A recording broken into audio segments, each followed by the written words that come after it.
Hi everyone, and welcome back to another episode of the Yes She Can project. I am beyond delighted to be joined today by the beautiful Faye. Hello, Faye. Hi, Michelle. Thank you for having me, and thank you for that lovely introduction. Oh, you're very welcome. So for anybody who doesn't know, there's quite a visual clue behind you. You're actually at the studios. I've caught you in between broadcasts. If you could introduce yourself and tell us a little bit about what you do, please. Yeah, well, my name is Faye Barker. I am a presenter and reporter for ITV News. And as you say, I'm currently sitting in our makeup room at work. It's a quiet place I could come to have a chat with you, Michelle. Yeah, so I'm at ITV News. You can mostly see me on our lunchtime news programme, reporting and presenting. Today's a Sunday, so I'm presenting the weekend bulletins today for the national news. And I also do some ITV London bulletins in Good Morning Britain and sometimes in the evening. So yeah, kind of around, and previously did a bit for Sky News and 5 News, among other places in the past. So yeah, there we are, that's me. Yeah. So you've been in the broadcasting industry since like the late 90s, having achieved a performing arts degree. Is it always something that you've been interested in doing, like from an early age? Yeah, it has really. I mean, gosh, you say the late 90s, and I think, oh my goodness, Sorry. feels like ages ago. But yes, it is. I mean, that is right. And as you say, I did do a performing arts degree, and I did start working in TV very quickly afterwards. And yes, it was something I always wanted to do, really. I used to sort of watch Blue Peter, and I used to love the presenters on Blue Peter, and that was my inspiration. Yeah. I used to watch fun things, whether it was, jumping out of aeroplanes or they were just making stuff. I remember just thinking it looked like a really great job. And my mum often says to me that when I was about 8 years old, apparently I said, I'm going to be a TV presenter. And they were like, yeah, right, okay. Carry on. And then but and she's it's very sweet. She's really proud. She said, and you've done it. And I mean, I suppose I didn't necessarily think I would be doing news, but TV journalism is something that kind of I sort of came across almost in my first job, and so and it was a really good fit for me. So I'm not quite, I suppose I used to think I wanted to be a kids TV presenter, really, but I suppose when you're a kid, that's what you want, isn't it? Yeah, I wouldn't really watch the news much as a kid, so yeah, so no, I'm really fortunate. I've managed to sort of achieve something that I'd always wanted. Yeah, definitely. So Faye, how did you land your very first presenting role, and how scary was that on the very first day? Yeah, well, it wasn't a quick process trying to get that first presenting role. When I first started working in TV, I just tried to get a job really anywhere within a TV situation, and I managed to get a job as a runner at what was a business news channel, so I was working behind the scenes and did that for a couple of years, really, and then from there I moved on to ITN as a production journalist, and ITN still does actually make the news, not just for ITV, but for Channel 4 and Channel 5. And at that time, I did quite a lot of work for Channel 5 News. So it was Channel 5, this is, when are we talking, late 90s, was very new channel. It was trying things differently. There was a lot of multi-skilling, which is kind of the norm now. So as producers, we'd also be editing, we'd be writing, we sometimes even use the studio cameras, we were just doing everything, really. And we're quite a young team, so I think everyone was really up for doing it.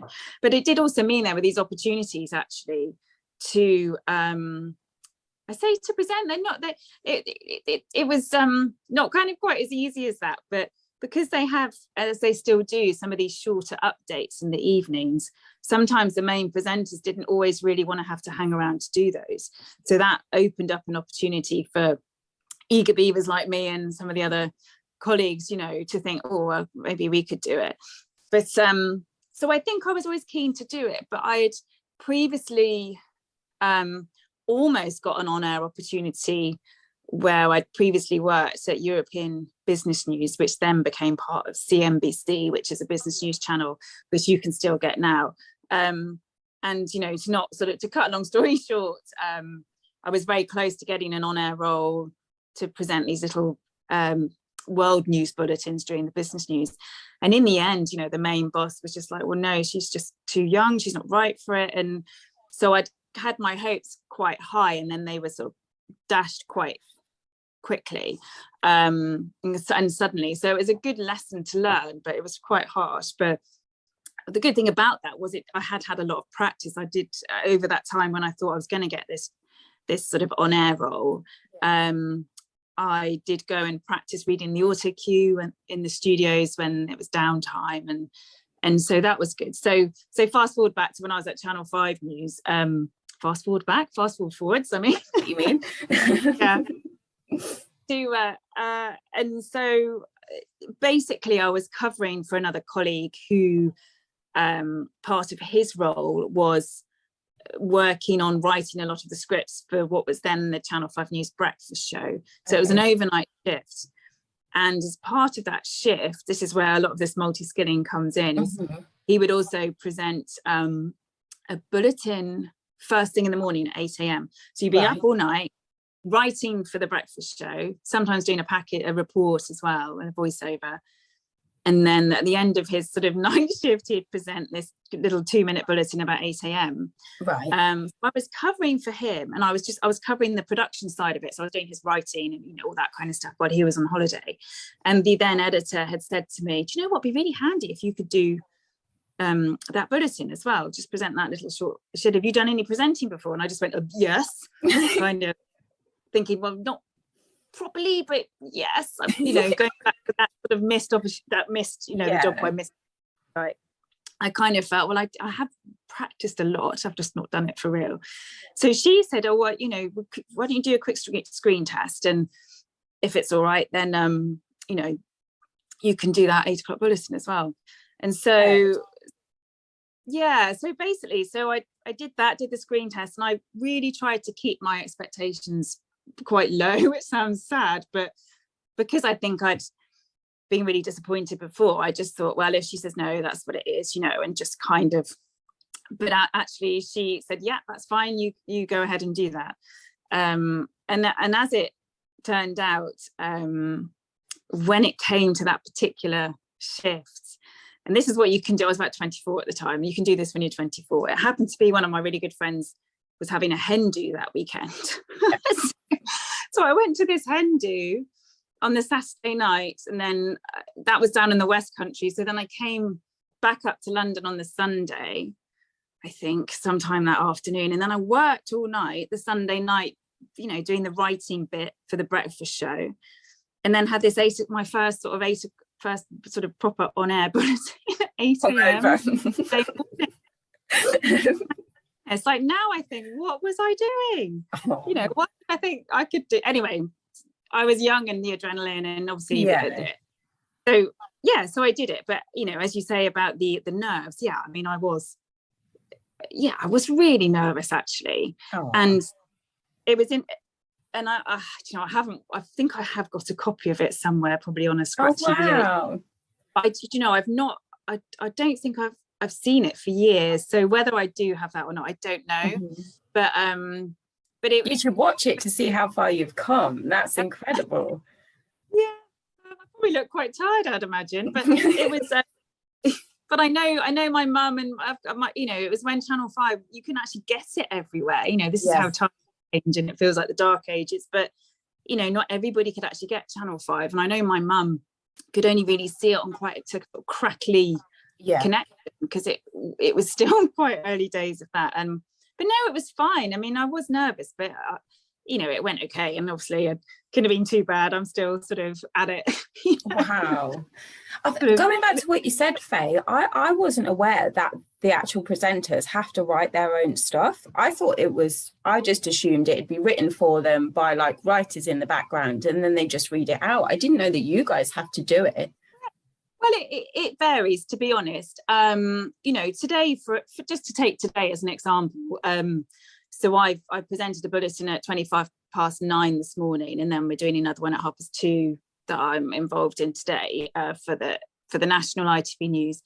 And I think it's fair to say that most presenters here at ITV News, we do like to get involved with the writing as well. I'm not saying everybody does it, and I think in a sort of, some of the presenters maybe from 20 odd years ago perhaps wouldn't have written anything. They would just and I think, going back even further, traditionally a lot of the sort of news announcers were actors, and so perhaps, or continuity announcers who then started being on screen, and so they didn't necessarily write. It was more about how they talk and present the news, which is obviously still part of it, but I think, all of us are journalists, and so when I'm reporting, I obviously write my own scripts for my pieces like that. Excuse me. And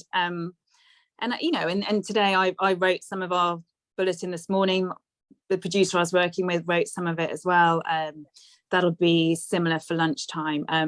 But for example, for News at 10 and for evening news, we do have some very brilliant dedicated writers. So it's a mix, really, I think. But I think the days of just turning up and reading an autocue are gone, really, in my experience. And for me, I'd probably find that quite boring as well. I actually like being involved and finding ways to tell the story and write it in a way that is hopefully clear, to our viewers. And also as well, if you guys write it, then because you're speaking it, then it correlates with the way that you would speak it, if that makes sense, if you've written it yourself.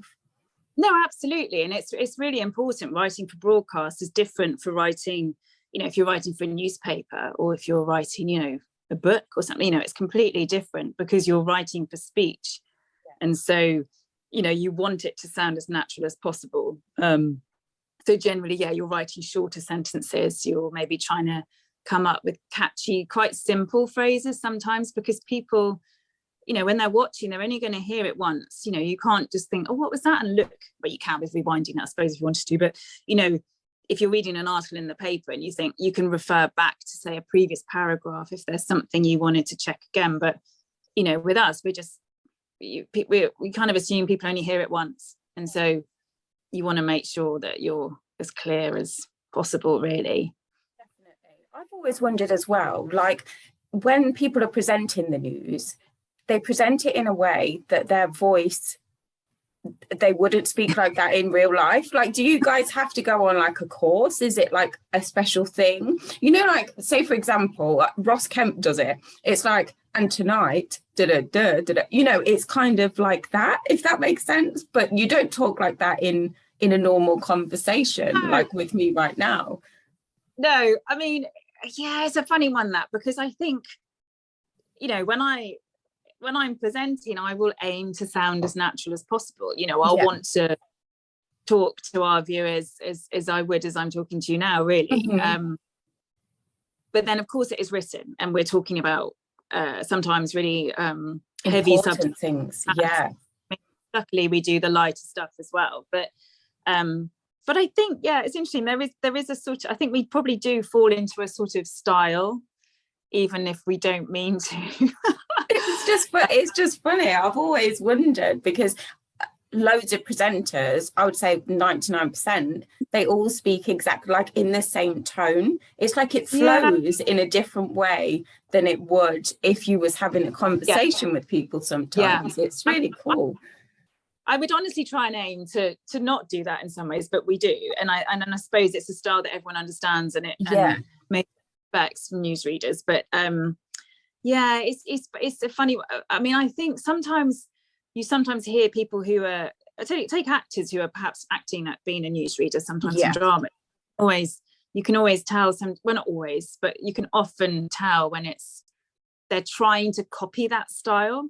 So you get that kind of, and I think I'm sure I did this as well, when you're first starting out, you think, oh, this is how I should say it. So you can end up talking like this, or like Alan Park, or it's a sort of sing-song kind of way of going, and here I am reading the news, and then I talk, and I do this, and so I think I do try and avoid that, but sometimes it just happens. And I suppose what you're saying, and at the end of the day it's written, you can try and sound as natural as possible, but maybe it's, but I mean, I did, I've never had any, well, that's not, I have had training. I sort of, when I was working at Sky News, I spoke to one of the bosses there actually, and he recommended a voice coach. So I did go to a voice coach probably for about, I don't know, I probably went for about 8 or 9 sessions. And it did really help, I think, just to focus on my voice a bit more. And so it was definitely worth doing, but I kind of did that off my own back to a certain extent. But I mean, with my performing arts training, we did do vocal training, which, you know, and some of those things have helped just with like breath control, and that was a little bit more focused on theatre, and that's a sort of projection, and which you don't really need with a microphone if you're in a studio, but you know, I think it all helps. And essentially it's storytelling, you know, you just want to tell a story in a way that is sort of easy for people to listen to, I suppose. Yeah. And like you say, because if they're only going to be listening to it one time, then they're going to need all of the information straight away in like a clear and concise way, which is what I think is great about news bulletins specifically. So with you doing a lot of live TV, have you had any like scary moments, like it'll be all right on the night kind of mishap things? Yeah, I mean, yeah, do you know, the one that I always think about when I get asked this question is probably the worst, but also the funniest, in that I did drop the C-bomb, as it were, one morning. I did. I mean, not from swearing, by accident, I should say. But yeah, no, it's a funny one actually, and it goes back a while ago. It goes back to can't think the actual time, but it was when Jeremy Hunt, don't want to do it again, was the culture secretary. Okay. And I think I wasn't alone in falling victim to stumbling over his name. But yeah, it was, and it was when I was presenting a program called the ITV Morning News. So that was actually on very early. It was 5:30 a.m. It used to be on before GMTV, or GMB as it is now. So yeah, 5:30 in the morning. And towards the end of that program, we used to do a 2-minute newspaper review. So we'd have all the front pages of the papers, hold them up to the camera, talk through what's on the front page, and, you know, just chat through what the papers were saying that morning, which, you know, we see all the time on the news channels still. And I'll never forget, it was a Guardian front page. And I always have to be careful when I say this. And it was during the Leveson inquiry. So it was when, you know, there was inquiry into all the phone hacking and media ethics and practices. And so the headline was, take time. Breathe. The Hunt clings on at Leveson. So that was on the front page of the Guardian as I held it up. And obviously I didn't quite say that. I did that spoonerism thing. So instead of, I'm not going to say it, instead of Hunt, I said something else. And so I just, and as I said it, I was thinking, did I just say what I think I just said? And then I just sort of carried on. Nothing had happened. And obviously in my ear, I've got our gallery, our producer team and the director, and they were all sort of quiet. And then it was quite near the end of the programme. And so I just carried on and said goodbye. And then we came off air. And then the producer came into the studio and said, "Oh, do you know what you just said?" And I was like, "Did I say that?" And he went, "Yeah." And I was like, "I'm really sorry." I said, I didn't really know if I had or how bad it was, so I just carried on. Anyway, so it was fine.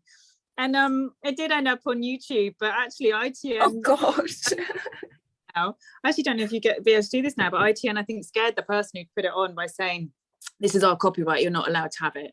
And so they took it down again straight away. And brilliant. I do have my secret copy of it, just occasionally it comes out just so we can have a laugh. But yeah, it was funny, but it was slightly mortifying at the time. But I think people, you know, at the end of the day, as you say, it's live telly, and sometimes we get our words in a twist. Did you get into trouble, or was it all right? No, I didn't actually. I think, you know, I suppose it was about 5 to 6 in the morning, so, you know, it wasn't kind of the middle of news at 10 or something. Yeah, it was pretty much off peak. Most people have been sleepy, and I had a few tweets of people saying that's made my morning. You know, most people just found that's it funny. good. Yeah, exactly. But I bet you get some people who do, because like I don't know if it was the same as it is now, but people just get offended over absolutely everything, don't they? And you kind of have to apologize for like breathing half the time. So hopefully you didn't have to apologize to everyone. I think for that particular occasion, because I wasn't quite sure. I mean, when I look back at the clip, I definitely did say it, you know, came out with the rude words. But at the time, I'm quite sure if I just, you know, and you think, have I just done what I think I've just done? Yeah. But you're trying to fall and carry on with your, carry on with what you're doing. So in some ways, if I think, yeah, obviously we talked about it, you know, I spoke to the producer about it, we had to talk about it, and there was a conversation about, obviously it's on YouTube and that, you know, there was a bit of a sort of mini inquest, but nothing, you know, nothing that made me worry I was going to lose my job. You know, it was just a mistake. And I think sort of at the time, in the back of my head, I thought, if I do a big apology, it almost makes it worse. If I don't know if that, I mean, I think you should apologize if you know you've done something wrong, and I think you should. And I think when people have come out accidentally with a swear word, we nearly always will apologize. So I'm not saying it was right that I didn't, but at that moment I felt, I think if I'll just carry on as if nothing happened. Yeah. Because I think, like you say, sometimes if you make a big hoo-ha of it, then more people get offended. And if you hadn't, it's not like you did anything, you know, 1, on purpose, 2, to hurt anyone's feelings. It was a genuine mistake, and it was funny. So poor Jamie Hunt was getting that mistake constantly. There were a few incidences I remember at the time even thinking, oh well, at least I'm in good company, you know. There were a few sort of higher profile presenters than me, you know, who'd done it, and so I was like, okay, well, I feel like I've joined quite a special club. Yeah, an elite club. yeah Bless not one you. I'd encourage to join or enjoy anyway. Yeah, so Faye, you are a woman of many talents, having been part of charity singles as a singer, and having been an actress in films. Is there like a favorite of yours out of those particular experiences? Well, when you say it like that, it makes it sound I'm really lucky. I mean, it maybe makes that sound a bit more I don't know, I don't want to say better than it was. It was great, but yeah, the singing side of it, I mean, I as a teenager especially, I was really loved my singing and did quite a lot of singing in you know, amateur performances, and was really confident with it, really enjoyed it. But interestingly, when I went to university, I've got and still do have some very good friends now who are amazing singers, and I think it's a little bit like that big fish, small pond, and then you go into a situation where, you know, I lost quite a lot of confidence at the age of about 18, 19 in my singing, because suddenly one of my best friends, for example, has the most amazing voice, and I was a bit like, oh, I thought I was quite good, but really not. And so I sort of stopped. Not that I was ever going to be the next sort of Beyonce or something, but I kind of, you know, it knocked my confidence, and so I stopped singing so much or feeling so confident with it. But it was just one of those things where when was it? A few years ago, out of the blue, really, there's a company called Saga Music, and it's 2 producers called Jack and Graham Corbin, a father and son. And they were just putting together a charity single. And I think, to be honest, they were just getting in touch with all sorts of people they'd either seen on telly or had contacts with. And so I just happened to be somebody that they asked to come along. So it's quite a big group of us. But then I think, you know, for me, having loved singing so much before, to have the opportunity to go into a recording studio was amazing, and I loved it. And they kindly invited me back. Your passion again. It did, yeah. And they kindly invited me back last year. We did another one, and they wanted to give me a little bit more to sing. So it was really nice that they sort of recognised that, I suppose, I mean, that you're good. I still don't think of myself being the best singer. I mean, I can just about hold a tune, do you know what I mean? But that was really fun. And then with this sort of acting thing, to be honest, anything sort of like the films and stuff, she said casually, you know, that sounds ridiculous. Yeah, just the films. It's always, you know, I've gone in to be a reporter or a newsreader.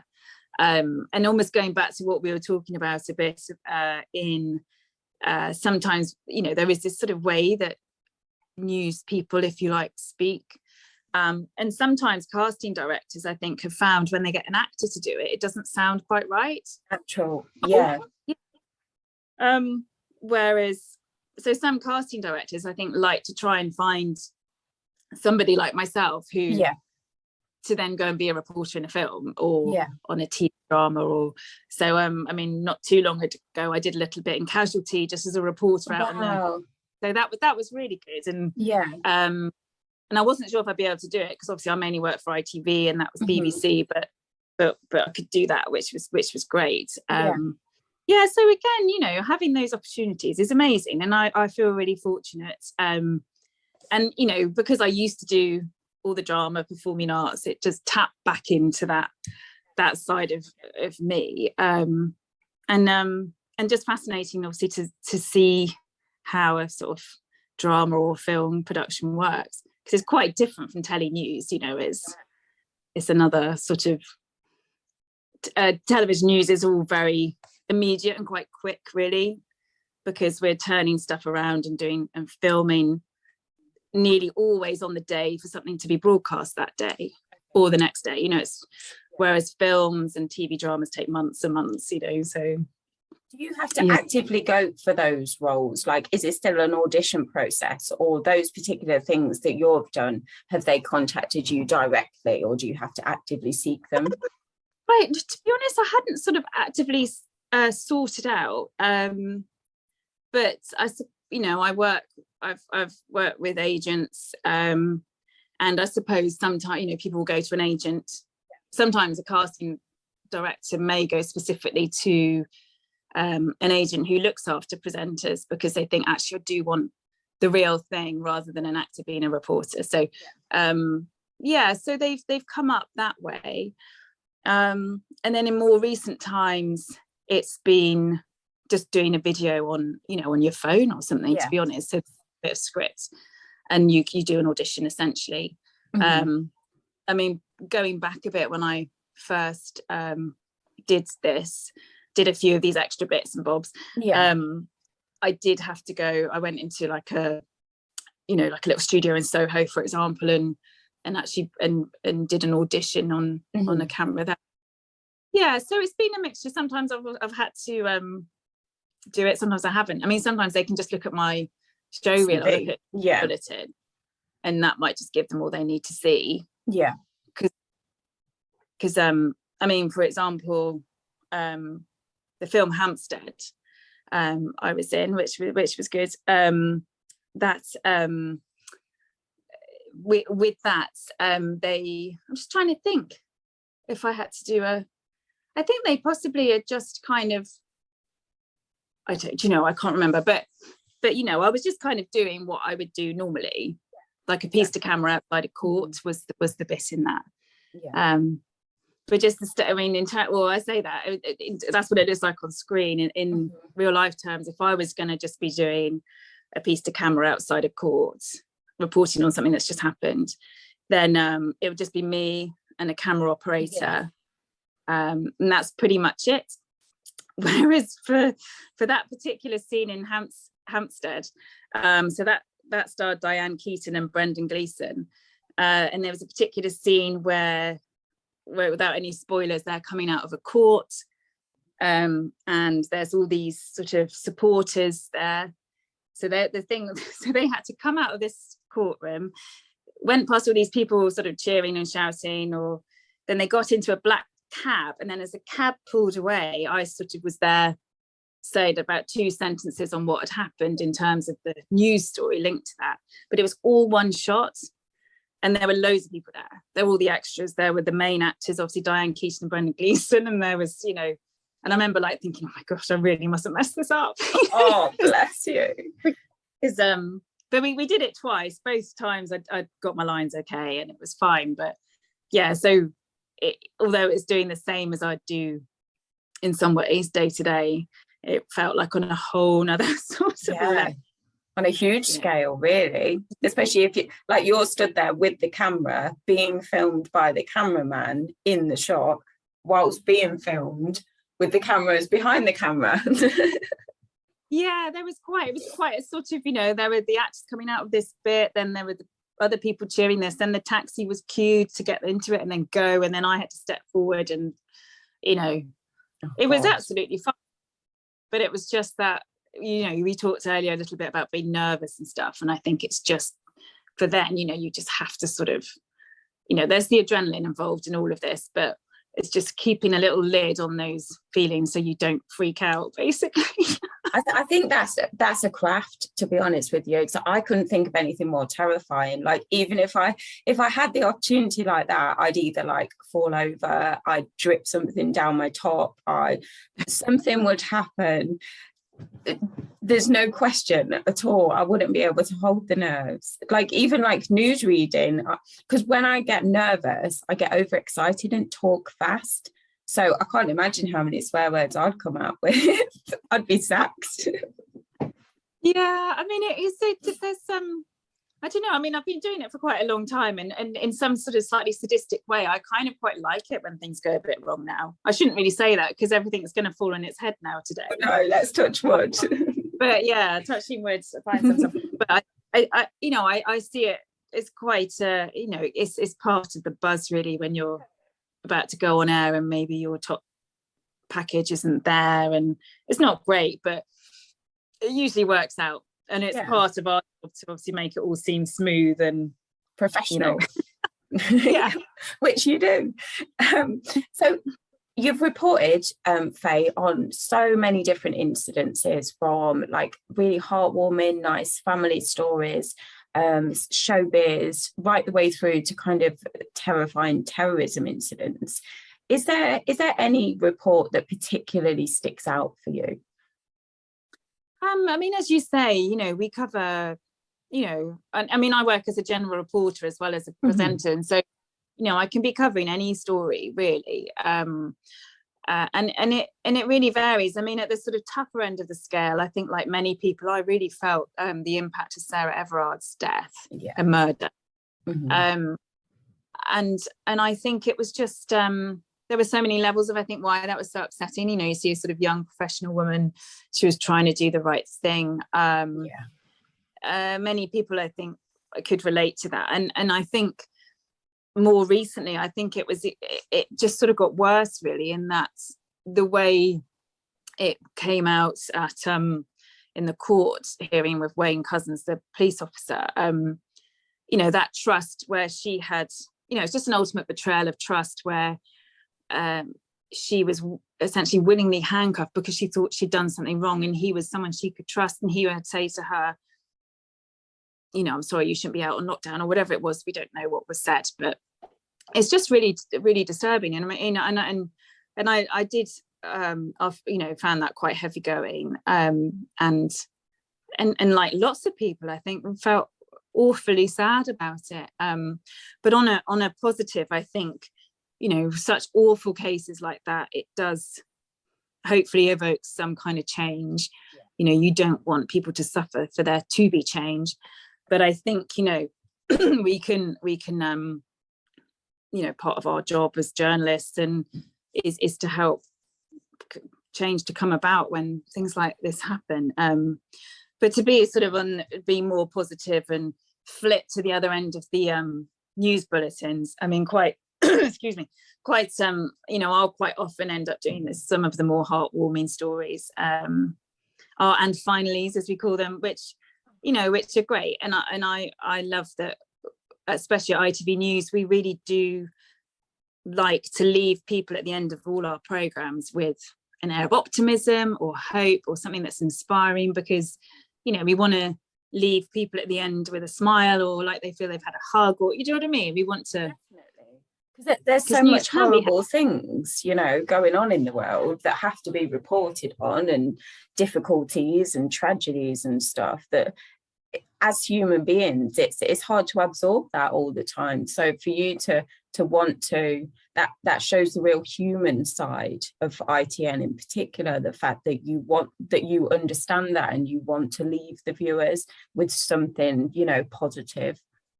Yeah, and it is it's a big part of our culture, really, at ITN and ITV News, definitely. I mean, I've done quite a lot of the Anne finally, so I've looked into it quite a lot, actually, in the history of it. Not that long ago, I was sort of interested in how they first came about. Yeah. And very recently in lockdown, we did some viewer feedback, and our current editor, Rachel Corp, told us something probably about a year ago when we were, in lockdown, and we were just trying to sort of get feedback from how our viewers were finding programs. And what was really nice is, I wish I knew who said it, but one of our viewers said, they said, whenever I watch an ITV News programme, I feel at the end you give us a hug with these sort of Anne finally stories, which I think, and actually, that means a lot to all of us. And I think, if we can have that connection and not leave people feeling they don't want to watch the news. And I know people have got so fed up with the whole COVID thing. I get that. And so they don't necessarily want to hear about it anymore by watching our programs. But we will always try and get as many stories about people, normal people doing extraordinary things, as day to day, and as well as hopefully telling everyone everything they need to know about, the stuff that's going on. That's what's important about the news as well, isn't it? It's not to feel overwhelmed. It's to get the bulletin, and it's almost like a brief summary. I think sometimes that's better. It's better for our brains, especially after what everyone's been through in the past couple of years, anyway, isn't it? No, it's been a mad time, really, hasn't it? And it still is. Just and then every time you see the news, you're like, oh my God, what's going to happen now? What's happened today? What's he decided this time? Yeah. I mean, before COVID, we were saying, we talk about the news cycles, and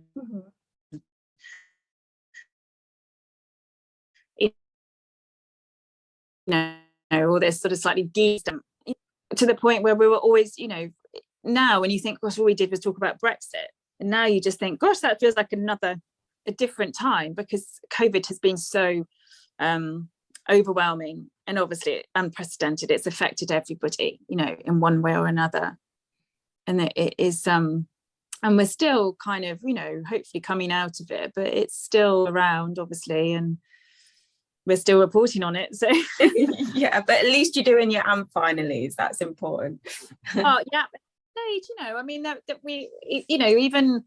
I'm just trying to think, through COVID, I did some really lovely stories, which were positive, uplifting ones to do with COVID. But for example, my old university, quite early on in about sort of April 2020, decided to start making the visors for PPE. Yeah. And they were also making scrubs, I think. So obviously all the students had to go. This was Middlesex University, and all the students had gone, but the staff who were in, they organised themselves to start providing and making PPE for some of the local NHS trusts. So that was great. And then another sort of story I did, which was just fun, was a family in lockdown who made their own sort of Lego movie. Which I didn't see that. That's cool. My kids, not my eldest, but my youngest, she loves Lego. I'll have to have a look for that.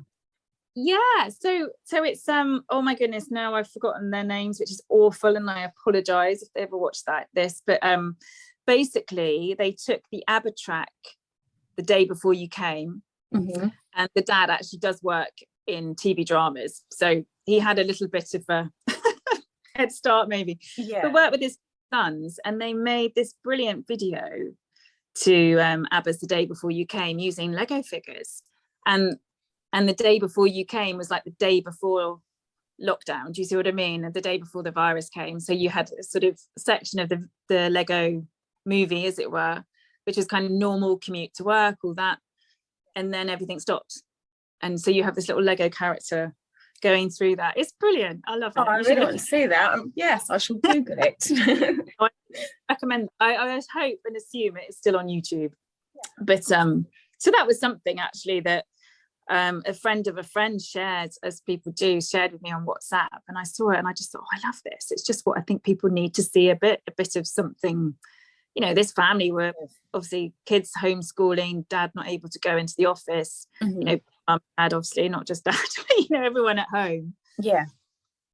And they made this in lockdown. Oh. So I think those sort of things were just really, you know, and there's another little boy I interviewed who was so sweet. He, I think Timothy, he wrote a letter to the Queen with a word search because he was worried she might be bored during lockdown. He got a letter back from one of her ladies in waiting to say, thank you so much for the word search. She's, you know, and just stuff like that. There's, you know, there were some really lovely things happening. I mean, there was also obviously really difficult things to report. But I mean, fortunately for me, I think, you know, I often get to talk to the inspiring people. And I love that. Good I really, things, and kids as well. My goodness, it just destroys you when you see how strong they can be, and how resilient they are, and how adaptable they are. It's like, you look at them in awe sometimes, don't you? Yeah, no, definitely. With the like the past few years, obviously social media has gone crazy, with obviously the opportunities that it presents, but also the negativity that it brings. Have you experienced anything negative, Faye, with using social media? Nothing, to be honest, nothing too bad. I think there are people who have an awful time, and you know, I've got colleagues who don't even go on Twitter or Instagram, or they may have a private Facebook that's very much private. But yeah, it's an interesting one, and it's changing all the time.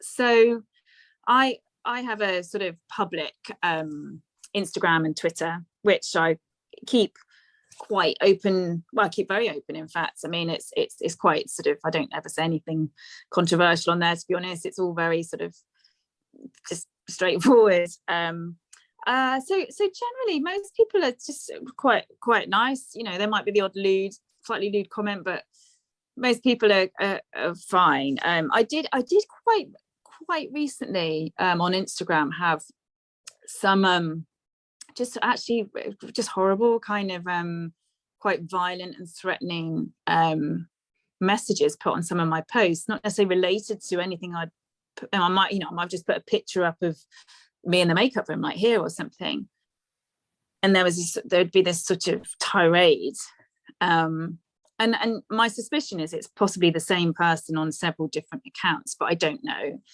And I suppose the way I sort of initially, because I've not really had much of that, so I was quite shocked initially and wasn't quite sure what to do.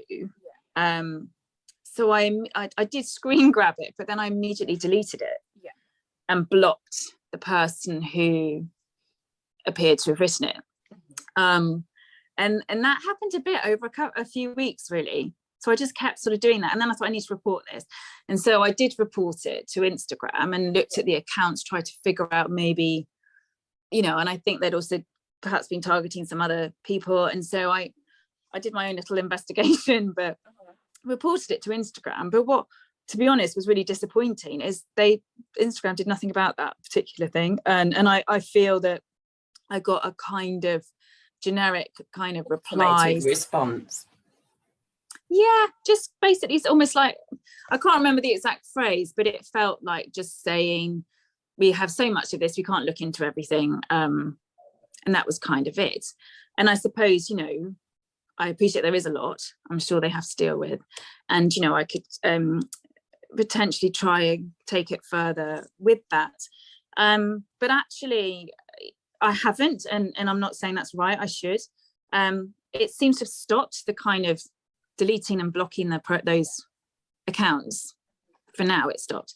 I think if something happens again, then I think I would perhaps be a bit more robust with it and take it on again, but as it's gone away, for now I've stopped really thinking about it. So it's that thing you carry until on. I've just brought it up. I'm so sorry.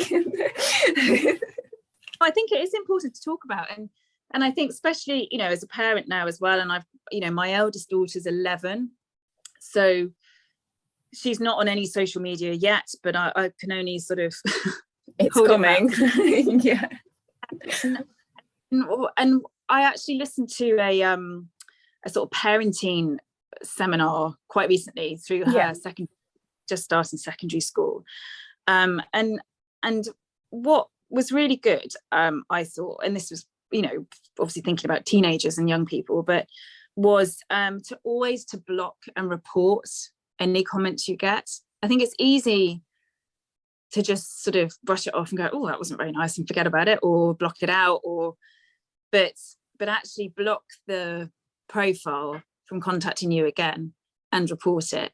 And what was interesting about the advice I had, or collectively as parents we had from I think it's called Digital Parenting UK, I think was the company that put on this seminar, was their sort of reason for saying not to just brush it off, which I think teenagers might do as well. They might just sort of ignore it, is because that could then happen to somebody else. So at least if you block and report it, that'll help stop someone else being affected.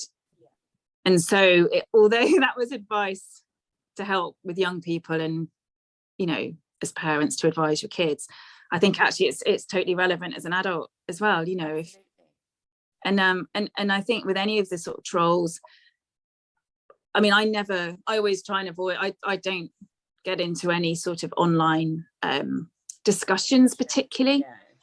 And I think if you so, and that just cuts off a troll's oxygen, you just don't feed into it almost.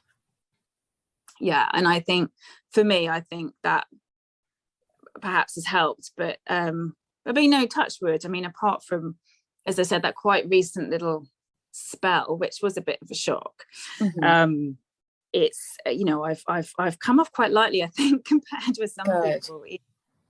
Yeah, that's good. You touched on the fact, Faye, obviously you're a mum, so how difficult has it been to be a mum of 3 and to be juggling a career such as yours? Wow. Yeah, I mean, gosh, I think you mentioned juggle. I mean, I don't think there's any right or wrong. I think it's very personal for anybody who wants to have a career and also be a mother. And I think absolutely it's something you can do.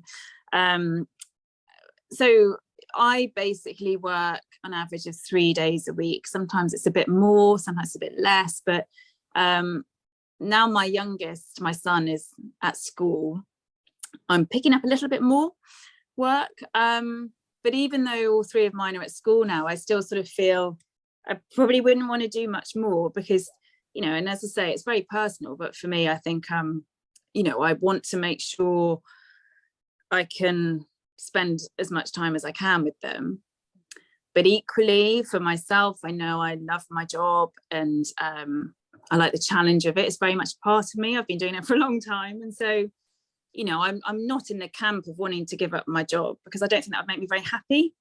And I think I'm a better role model to my kids by actually having a job that I hope, they might have an interest in or maybe even admire me, who knows? But, I think, but it's a really personal thing. And I think, there are definitely limitations because I'm not here full time. There are probably opportunities I've missed out on. I work sort of early mornings and lunchtime, which frees me up a bit more in the evenings. Career wise, arguably it's better to be on telly, if you like, in the evenings, because that's when more people are watching. But at the end of the day, for me, when I look at maybe some opportunities that might be more on those other programs, part of me thinks, well, actually, at least now I get to see my kids at bedtime. Exactly. It's about finding the balance, isn't it? It is. You're so right in what you said about if I'm not happy as a person, then it doesn't make me a happy mum either. So it's about still clinging on to what makes you you, but also being there for your children at the same time. It's hard, isn't it? It is, yeah, and it's not easy. And I don't think there's any sort of right. There's not a right way to do it. I think it's very personal. And I think, it's trying to get a balance that you're happy with, I'd say. And for me, it's sort of about doing about 3 days-ish a week. And I mean, unfortunately, I can do that. Not everyone has the choices of maybe being able to do that, depending on financial constraints. Or, but I'm in a position where I do need to work financially as well. Yeah. But I think even if I wasn't, I would want to. Yeah. Like my job, Yeah, and that's what makes you you, isn't it, as well? Yeah, it's fun, and I work with some great people, and I love people, and all through lockdown, I've continued to come into the newsroom, and I've been so grateful of being able to do that and to see people, because I would have found it really tough, stuck at home the whole time. I had an excuse to be able to leave the house legitimately when we were all supposed to. You were allowed. Yeah. Is there anything that you would love to do, Faye, that you haven't done just yet in your career? Well, I'm going to have to stay it. I would love to do Strictly. Really? Oh my gosh, yeah. Let's tag them. My goodness, it's funny actually. I caught a bit of Jonathan Ross's show last night on the 10th, and they had Judy Love on, who's obviously just done Strictly. And then he was asking all his other guests, and it was almost like all the other guests had all been offered it and said no. I mean, I think it's one of those things. Obviously, it's been going for so many years. Yeah. There are lots have done it. Lots of very famous people who said no, and I do feel I'm quite far down the food chain, really, of when it comes to that. But I love dancing. It's I do a class every week. Wow. Yeah, so it's my little sort of therapy, actually. I my Tuesday evening is very precious. I go off and I do a dance class with a brilliant woman. It's quite a small class, and the other girls who go have become good friends. Aww. And it's brilliant. So I'm holding out for that, even if it's even if I'm like 70 and I get to do it. So you're watching the Jonathan Ross show last night. Everyone's saying, "Oh no, I said no." You're at home going, "Ask me, I'll say yes." Oh, I know. It's always, part of me is a little bit embarrassed when people say, "What do you want to do?" But actually now I'm like, no, I don't care. Yeah, I'm happy to admit I love to do Strictly. And oh my gosh, right, we are on a mission to get you on next year's Strictly. Let's do it. Well, yeah, I mean, we'll see one day, maybe. So what advice would you give to your younger self, Faye? Well, I used to have, I've given this advice to other people, actually, and I used to say this to myself, I think, going back to the time when I would watch Blue Peter and think I'd really like to do that job. Obviously I'm not doing Blue Peter, but not far off. But I always used to sort of say to myself, I think whenever I was trying to, especially when I was trying to get my first presenting job, was, yes, I knew it was hard to do it, but someone's got to do it. Somebody is doing those jobs, and then why shouldn't it be me, or why shouldn't it be you? So that was something I always used to think to myself, and I hold on to that still, really, in some ways. And I think what else I might say to a younger me was just to sort of keep going, don't get too downhearted. I think when I first got my first job in telly, I was running scripts, I was making people teas and coffees, I was sorting out the post. I'd done my degree, and I felt like I was you know, I'd got good results, and I thought, you know, you could have a moment of thinking, well, what am I doing having to make teas and coffees and sort out posts when I've got to, you know. And I think, you know, you do have to start from scratch sometimes. Yeah. And then it's sort of using your initiative and your, you know, you looking for opportunities where you are around you. Something that I think I've always done. And so I think, and there were times I remember thinking that I would, you know, I applied for loads of jobs to try and be a presenter of this and that, and never got anywhere. You know, you wouldn't even get a look in. And you know, and I don't think I ever, I mean, I suppose I got a break before I gave up, I guess, you know. So but I mean, I'd definitely say to myself, you know, just keep going, and thankfully that's what I did. But a lot of patience as well, I think. And I think often, you know, when we're young, we want to do stuff straight away, and it takes a while to understand the value of experience, which I can now. Absolutely. And not wanting to plug the podcast, but almost like your advice would be, yes, she can, you know, really. No matter what. And that's what we're kind of here to talk about. And it's like looking at your situation, you were so passionate and you kept following that, and that's why you're here today, you know. I think so. Yeah. I mean, I think, no, self-belief. And I know it's, gosh, you know, I think we all have our moments where we're just like, oh, you know, and even now, you know, I'll look at situations and think, gosh, I really should be trying to do this or that. And then when it comes to it, I mean, there's been, you know, recently there was some other job opportunities actually here at ITV News. We're investing quite a lot in the service at the moment, and we're going to have more reporters around the country a bit more and expanding certain areas. So I did sort of look at those new roles and think, you know, should I be maybe looking at trying to do something like that instead of, you know, what I've been doing essentially for about the last 10 years, you know. And then I looked at it and I thought, well, what I've got actually suits me quite well right now. My children are still little.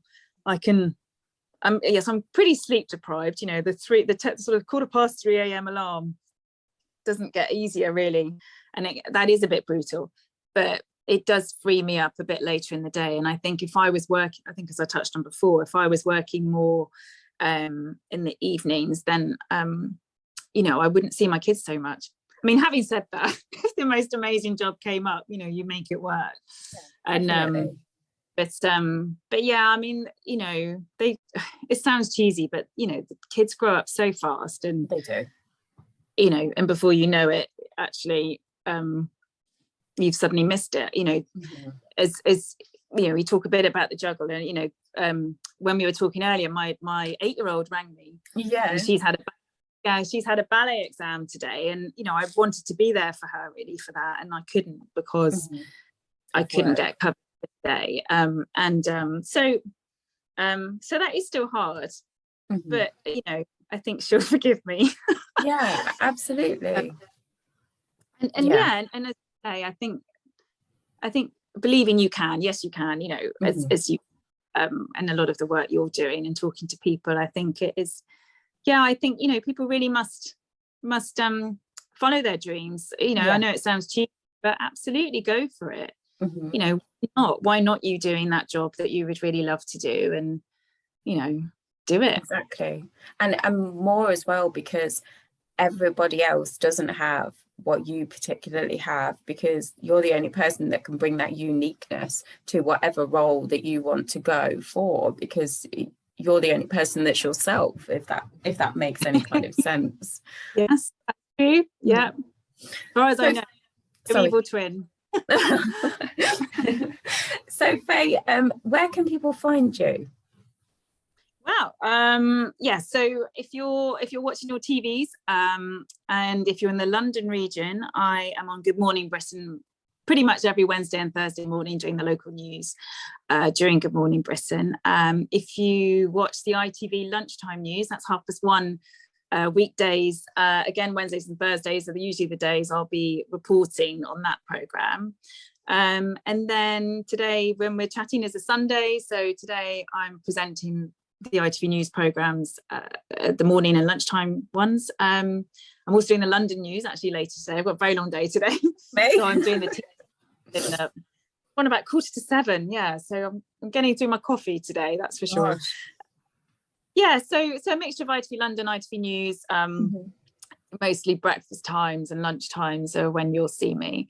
And people are very welcome to my Instagram and my Twitter are absolutely public. So I'm at Faye Barker on Twitter and at FB on TV on Instagram and on YouTube actually. But Brilliant. If you just search, you'll probably find me. But yeah, it looks weird. FB on TV is where the idea came from, and I've just sort of stuck with it. But yeah, it's a cool Instagram name.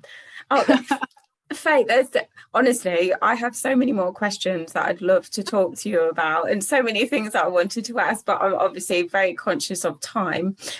So I'm going to let you go. And I just want to thank you so much for coming on. It's been absolutely amazing to speak to you. Yes, and I shall. Oh, bless you. Thank you for saying yes. I really do appreciate it. And I shall speak to you soon. Thank you. Bye-bye. Thank you.